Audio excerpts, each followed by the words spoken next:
அனைவருக்கும் வணக்கம். உங்களோட ஊர்களில் அரசுக்கு சொந்தமான இடங்கள் எவ்வளவு இருக்கு, எங்கெங்க இருக்கு அப்படிங்கிறத நம்ம ஆன்லைன்லேயே பார்த்துக்கக்கூடிய வழிமுறை இருக்கு. அரசுக்கு சொந்தமான இடங்கள்னா அரசு புறம்போக்கு, ஆட்சேபணையற்ற புறம்போக்கு, ஆட்சேபணை புறம்போக்கு அப்படின்னு ரெண்டு இருக்கு. ஆட்சேபணையற்ற புறம்போக்கு அப்படின்னா அது நீர்வழித்தடமாவோ இல்லை குளம் கண்மாய்களாவோ இல்லை வண்டி பாதைகளாவோ நிலவியல் பாதைகளாவோ இல்லாமல் இருக்கக்கூடிய மற்ற விவசாய இடங்களோ இல்லை நத்தம் புறம்போக்கு இடங்களோ ஆட்சேபணை அற்ற புறம்போக்கு நிலங்கள். அந்த புறம்போக்கு நிலங்கள் அதாவது அரசுக்கு சொந்தமான நிலங்களை நம்ம எப்படி ஆன்லைனில் பார்க்கலாம் அப்படிங்கிறத பற்றி இப்போ பார்க்கலாம். இதுக்கு அரசாங்கத்துடைய வெப்சைட் இருக்குல்ல, டிஎன் ரெஜிநெட் போர்ட்டல் அப்படின்னு நீங்கள் கூகுளில் டைப் பண்ணிங்கன்னா ஃபஸ்ட்டு வரக்கூடிய லிங்கை கிளிக் பண்ணி உள்ளே போய் இதில் தான் நம்ம வில்லங்க சான்றிதழும் பார்க்கக்கூடிய வெப்சைட்டு.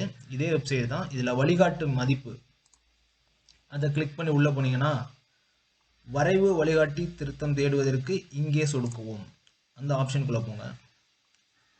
இதில் எந்த மாதிரி நீங்கள் தேடுறீங்க அப்படின்னு கேட்குது. அப்போ நிலத்தின் வகைப்பாடு வாரியாக, அரசாங்க நிலம் அப்படின்னா அது நிலத்தின் வகைப்பாடு வாரியாக தான் நம்ம தேட முடியும்.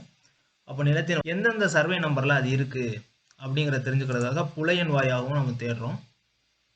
இங்கேயுமே நிலத்தின் வகைப்பாடு வாரியாக அப்படின்னு கொடுத்துக்கலாம். இதில் நீங்கள் எந்த மண்டலத்தை சார்ந்தவங்க அப்படிங்கிறதையும் கொடுங்க. இதில் நீங்கள் எந்த மண்டலம், அதாவது நாங்கள் ராமநாதபுரம் மண்டலம், அதனால் ராமநாதபுரம் கொடுத்துருக்கோம். இதில் சார் பதிவாளர் அலுவலகம் எங்கே இருக்குன்னா அதையும் கொடுங்க. பதிவு கிராமம், உங்களுடைய கிராமத்தை நீங்கள் கொடுக்கலாம். நிலத்தின் வகைப்பாடு இங்கே தான் முக்கியம். இங்கே எப்படின்னா நம்ம பார்க்க போகிறது அரசு நிலங்கள், இதில் புறம்போக்கு, அரசுக்கு சொந்தமான புறம்போக்கா, இல்லை இந்து சமய அறநிலைத்துறை நிலங்களா, இல்லை வக்ஃபு வாரிய நிலங்களா, இல்லை வேறு வகைகளில் புஞ்சியா நஞ்சியா அந்த மாதிரியும் பார்க்கலாம். நம்ம இப்போ அரசு நிலங்கள் இதர புறம்போக்கு அதை கிளிக் பண்ணிக்கலாம். இதோ வந்துருச்சு. நம்ம கொடுத்த நம்ம மண்டலத்தில் நம்ம சார் பதிவாளர் அலுவலகத்திற்கு உட்பட்ட நமது கிராமத்தை கொடுத்துருந்தோம்.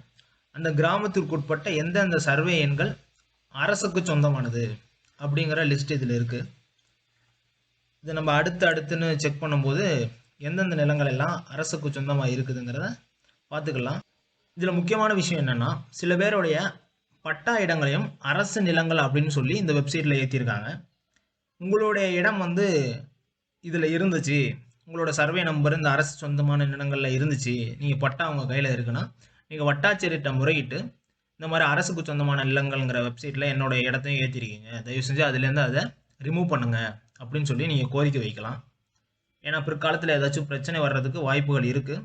ஸோ உங்களோட நிலங்கள் இருக்கா அப்படிங்கிறதையும் செக் பண்ணிக்கோங்க. மீண்டும் ஒரு தகவலோடு சந்திக்கலாம். நன்றி, வணக்கம்.